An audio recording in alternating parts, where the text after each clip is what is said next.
Thank you to the publishers for the 11 books that I was sent in the second half of February. Let's get into the haul. I want to start with this really cool PR package that I got from Flatiron Books. This Story Might Save Your Life by Tiffany Crum publishes on March 10th, and it follows the story of a podcaster named Joy who has a podcast with her friend Benny, and Joy and her husband go missing, and Benny ends up uprooting his life to figuring out what happened to Joy and her husband. The podcast that Joy and Benny have is a comedic survival podcast, and so this is kind of like a first aid survival kit, and it is so cool.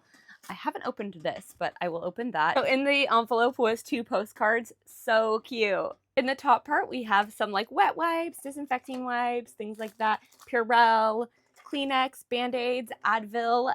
I love this. This is so creative. In the bottom half, we have a card game called Not Today Murder. Wireless microphones, which would be really helpful for on the go, and a little rechargeable speaker that has the book title on it. So cute. I think this PR package might win for the most creative of all the PR packages for a book that I've received before. I think this is so cool. Thank you, Flatiron Books, for sending me this. Thank you, St. Martin's Press, for the next 4 books. They Call Her Regret by Chanel Desamore is a YA supernatural suspense that follows a teenage girl that makes a deal with a witch in order to bring her friend back to life. I meant to read this one last month and I just didn't get to it, but I will be reading it as soon as I can. Then we have How to Get Away with Murder by Rebecca Phillipson. This follows a Scotland Yard homicide detective who is looking into the unaliving of a teen girl. The only evidence she has in the case is a book that is found called How to Get Away with Murder by a guy named Denver Brady, who claims to be the best serial unaliver in the world. I really enjoyed this one, and I was so honored that I was asked to make an ad for this book. I truly think that it is worth the read. You guys should check it out. You Did Nothing Wrong by C.G. Drews publishes on March 17th,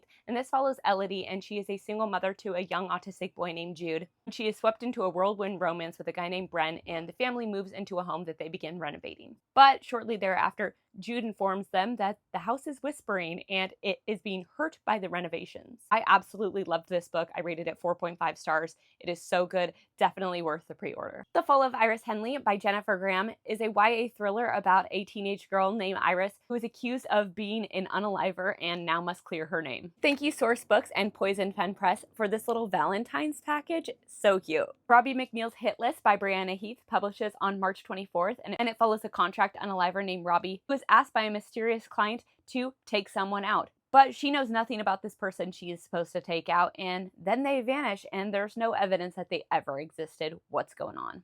A Murder Most Camp publishes on April 28th, and this follows a man named Mikey who wants to earn his inheritance, and he is working as a staffer at a summer camp when he decides he's going to take up figuring out a decade-old case. Publishing on June 2nd, The Disaster Gay Detective Agency. This follows a group of friends and gay detectives that are looking into an unaliving. Thank you so much, Bantam Books, for sending me a copy. Blood Relay by Devin Mazua is an indigenous mystery thriller surrounding the disappearance of a horse relay rider. Thank you, Solaris Books, for this copy of Homesick by Rhiannon Grist. It publishes on July 14th. This follows Tamsin, who just moved to a remote cottage for a fresh start when she meets her neighbor, and this lady is an enigma. Weird things start happening around Tamsin's house, and she goes very paranoid that it has something to do with her neighbor. Thank you, Dutton Books, for this copy of Mother is Watching by Karma Brown. It follows an art conservator named Tilly who is asked to restore an old painting, but then her life starts to spiral into a nightmare. Thank you for watching, and again, a big shout out to the publishers for sending me these books. I am so grateful and so excited.